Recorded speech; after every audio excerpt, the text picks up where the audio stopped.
Good morning guys. Ang daming tanim ni Daddy pechay. Tanggalan natin ng mga damo. Pwede na itong panglaga. Ayun o. Tanggalan natin ng damo guys. Hindi na tayo bibili. May kasabihan nga, kapag may tinanim, may aanihin. Wow, fresh ang aming tanim na pechay.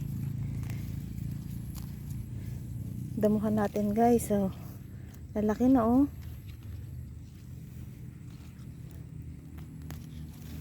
Favorite naman din ni Sia to.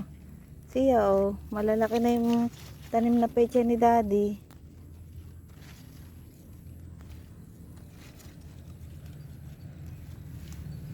Guys, oh, ganda oh, sariwang-sariwan dahon.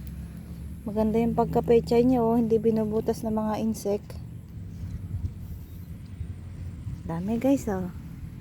Pechay kayo diyan. Yan, dami pechay oh. Hanggang dun guys oh. Dadamuhan natin yan. Daming pechay.